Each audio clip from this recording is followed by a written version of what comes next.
Hey folks, welcome back. Pop Retro 1 on Instagram, Pop Retro 1 on Twitter, and Facebook.com/Pop Retro 1. That's where you can find me on social media. And also, I do some writing. You can find some of my writing at moviesanddrinks.com, where I occasionally review a movie. And a couple of movies I'm going to be reviewing are in this stack of 10 items that I've got here. Kind of a disparate, not really a theme in this stack. 6 of them are DVDs, so I decided to front load it with DVDs in this stack to share. And 4 of them are Blu-ray items. And, well, I'll just start off. The first 2 are from Mill Creek Entertainment. And Mill Creek is one of my favorite companies. And Mill Creek actually sent these to me for review. So I will be reviewing these at the website moviesanddrinks.com. So the first one up is a family show, movie, I should say, starring Tara Reid and Dean Cain. It is called Puppy Love. Now, I've never seen this, and in fact, I didn't even know it existed until I received this. And I do like Dean Cain from the old Superman series, and of course Tara Reid. What was it? American Pie and all the B films that she's done over the years. Just kind of fun cable TV level stuff. I'm assuming with this, it does say all ages Dove approved. So this is I'm assuming a family movie. So here's a look at the back. Don't want to spend too much time on each of these so that I can get through it. I did look this up on IMDb, and it actually came up under a different title, so maybe it aired on TV under the different title, and but now I can't remember what it was. It was something like Baby Bulldog or something like that. But anyway, so on DVD from Mill Creek, it is called Puppy Love. Now, in a departure from the family-friendly fare, also from Mill Creek Entertainment, we've got 13 Fanboy. An obsessed fan stalks his favorite actors from the Friday the 13th films and beyond. As a child, Kelsey Voorhees witnesses the murder of her grandmother, Friday the 13th actress Deborah Voorhees, at the hands of a crazed fanboy. As an adult, she discovers her grandmother isn't the only victim, and the killer is still out there searching for his favorite Friday the 13th cast members and iconic Scream Queens to slaughter, mirroring his idol Jason Voorhees, as he still can't seem to separate the characters of the movies from their real-life personas. So this is a 2022 I'm seeing on this date. So a brand new, low budget, I'm assuming, film from Voorhees Films. Has D. Wallace. Let's see, directed by Deborah Voorhees. And so here's a look at the disc. And a look at the back. I've had fun with these Mill Creek DVD releases.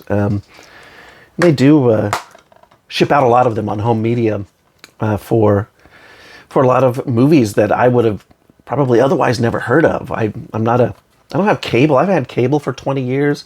I only have Prime as a streaming service because I like watching mostly vintage stuff, hence the name of this channel, Pop Retro. And so often a lot of new stuff that's off my radar, I only see because companies like Mill Creek puts it out there for us to watch. Okay, up next, 2 releases from Retromedia. Now, Retromedia is a independent DVD and Blu-ray releasing company ran by Fred Olen Ray, a longtime Hollywood director and producer, and one of my favorites. He's done so much, just sort of a journeyman director with hundreds of credits, and has done a lot. I think probably starting in the 80s, maybe he started in the 70s, but a lot of major stuff in the 80s and 90s, stuff that you would see on pay cable and cable TV and a lot of television. And I think even today he's doing a lot of stuff for like Hallmark Channel type stuff, Lifetime type stuff. So he's still in the game, and he releases via his own label, Retromedia. So the first one up, we've got a double feature, Death House and Terror Night on DVD. And I was really interested in these films because they're both, I believe, let's see, yes, both late 80s films. Death House, 1988, and Terror Night, 1987. And I don't really remember them if I saw them. And a lot of these films I often did see on cable back when I was young, but it's been so long I just don't remember. You know, a lot of them blend together. That's why it's nice to collect them on home video. And so John Saxon is in Death House. And in Terror Night, we've got Dan Haggerty, Cameron Mitchell, Alan Hale, and Michelle Bauer. So, a lot of fun stuff here. 16:9 widescreen transfer on this release. There's a look at the back and some of the images you can see there. And a look at the disc. I believe I picked these up at the MakeFlix store. Makeflix.com. That's Flix with an X at the end. And the second Retromedia release, the Steve Latshaw collection, Dark Universe, Biohazard 2, Jacko. So the actual collection is called Jacko and Friends. So we've got Joe Estevez in Dark Universe, Chris Mitchum in Biohazard 2, and John Carradine, Cameron Mitchell in Jacko. And so these are, more films that I just don't think are, they may never be available on Blu-ray. Who knows why? A lot of the reasons I've heard for a lot of the Retromedia stuff is because there's just, the elements just don't exist anymore. So I'm happy to get these on regular DVD, because otherwise you wouldn't have them. So here's a look at the back. And a quick look at the inside, and got a loose disc in here. It's actually a double disc set. On disc one, we've got Jacko. Well, they both say Jacko, so I guess they're just spread over both discs. So there's a look at what it looks like. Disc one, disc two. And I guess I have to pop them in to see what's on which disc. So no problem there. And I need to get it's actually broken. My spindle's broken here, so that's why it's popping off the thing. I think I got a double disc, a couple of extra double discs, and we'll keep this one out so I can repair it. All right, up next, two more DVDs. And this is interesting because this is the epitome of independent filmmaking here. Or, well, one of many. Obviously, there's a lot of people making independent films. But John Schneider from the Dukes of Hazzard. He was Bo Duke. And he was also on Smallville. And he's done a bunch of things since the Dukes of Hazzard. But he's never forgotten his roots. And he actually owns his own little production company and a studio out in the middle, like on a ranch, on a farm. And so he's been shooting these kind of throwback old-time country homages, paying homage to the Dukes of Hazzard and Smokey and the Bandit. And so back in 2020, he put out this movie called Stand on It. And he sells these at his website. And so I decided to go ahead and pick it up. And you can tell they're very low budget. And it's essentially a remake of Smokey and the Bandit. And even when you watch the trailers, it just looks exactly like Smokey and the Bandit, only he's driving a Dodge Challenger, I think, in here. And the tagline, 24 hours, 400 cases of beer, one runaway bride. I mean, it just sounds exactly like Smokey and the Bandit. So, but I decided to pick it up and to check it out. From Maven Entertainment, I guess that's the name of his production company. And take a look inside. John Schneider's Stand on It. Comes with a little ad for John Schneider's CBD. There you go. The Apple Pie Moonshine. Look at there. There you go. In case you want to pick some of that up. Now, Stand On It is not the only one. There's a sequel called John Schneider's Poker Run. Same type of thing. 5 friends, 1 hand of poker, $2.5 million, says the tagline. There's a look at the back. Thought it might be fun and interesting just to see. I'm really interested just to see how somebody, just an actor who goes about making a small-time, low-budget, family-oriented action-adventure based on the legacy of his past, you know, because he came up as Bo Duke and the Dukes of Hazzard. So a lot of people, like myself, you know, as a kid, I associate Schneider still with the Dukes of Hazzard mainly in my head. So, and here's a look inside, same little ad card, and there's a look at the disc. Yeehaw. All right. Now we're on to the DVDs, or excuse me, the Blu-rays. Can't keep it straight in my head. Got so many discs. And so up first we've got from Troma, VHS Massacre 2. And this is, of course, a documentary, a fascinating look at the decline of physical media and the exploitation film. It shows what we've sacrificed and lost in order to queue up a film on Netflix from the comfort of our living room, says horrorgens.com. And so there's a look at the back. This is a sequel to an original VHS Massacre documentary that I have somewhere else. I've not seen this one yet, though.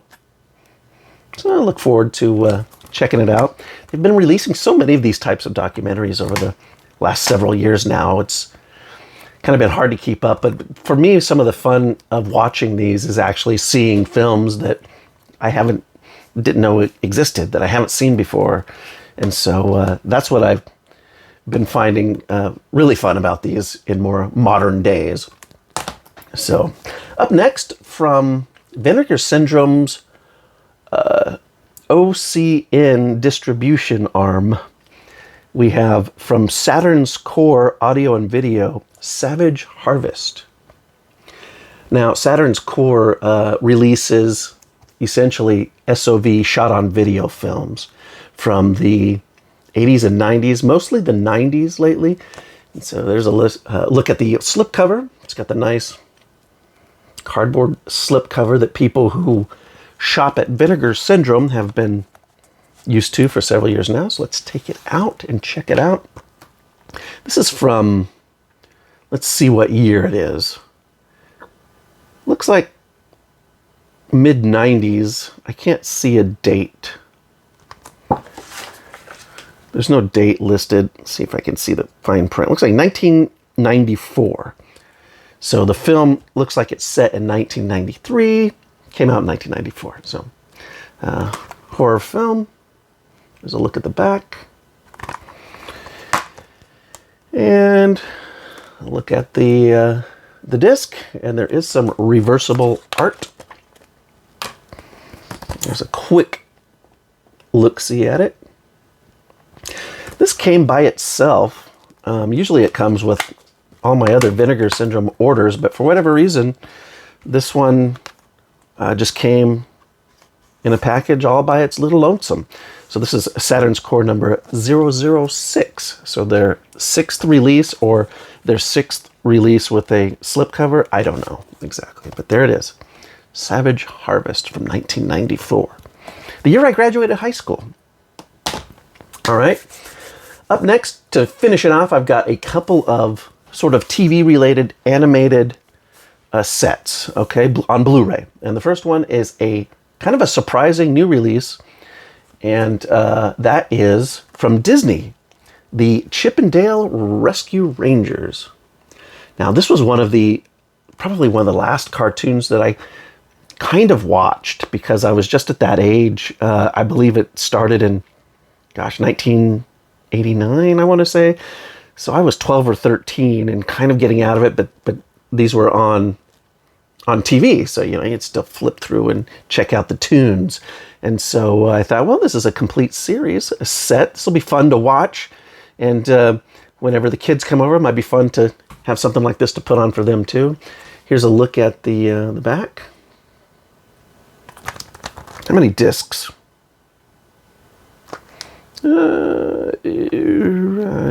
65 episodes, 6-disc set, as it says right there.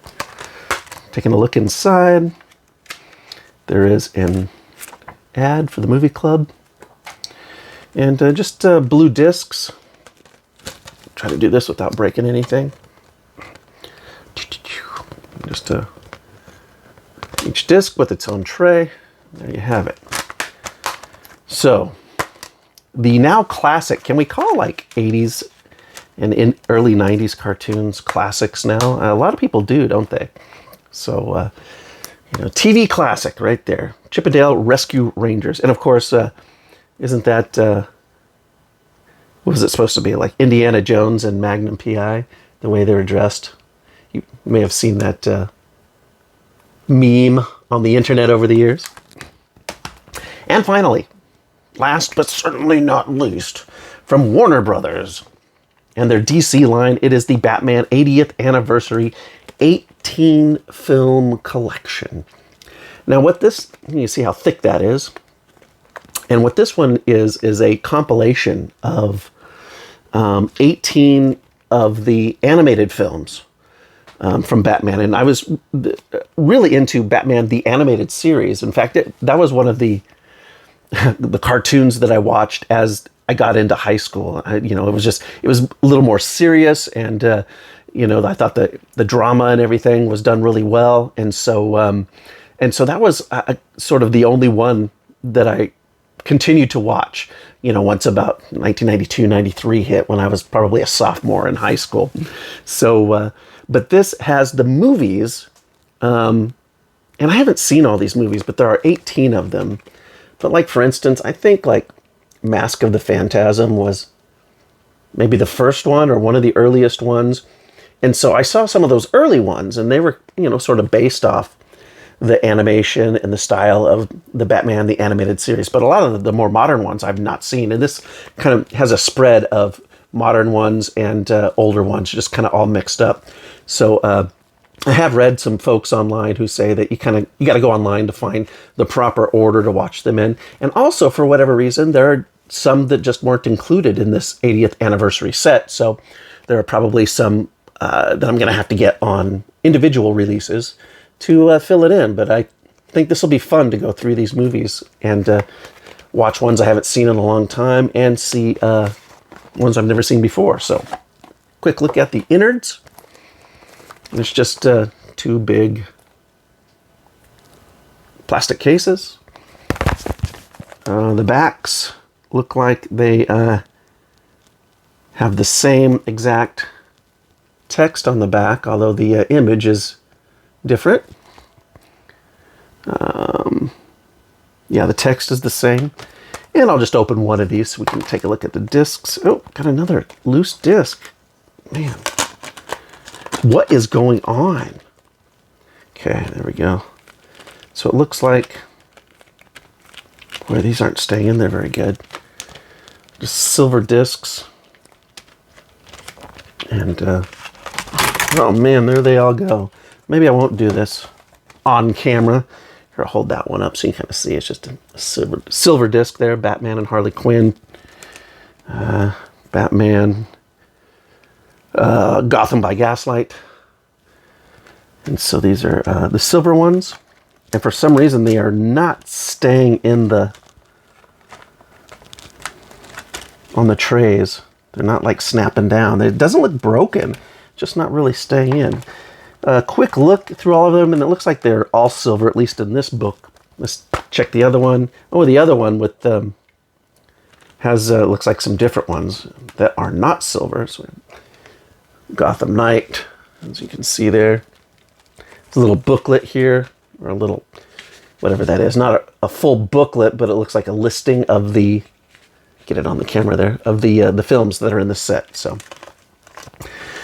And this one too was suffering from, I don't know if you can see this. I'll try to do it without busting anything up, but it's just, they're just falling right off the tray. And if I try to snap it in there, it's not really staying at all. And so like once, as soon as I flip this over, it's like coming off. And there you can see that one's already come off again. So anyhow, something to be aware of. Let's see if that holds.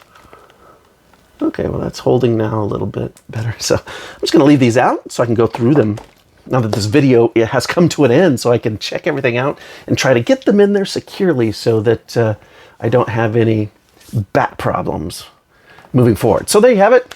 10 items added to my collection over the last couple of months, and some really different items. So hope you enjoyed this video. I'll be back with some more haul videos and some reviews coming up soon.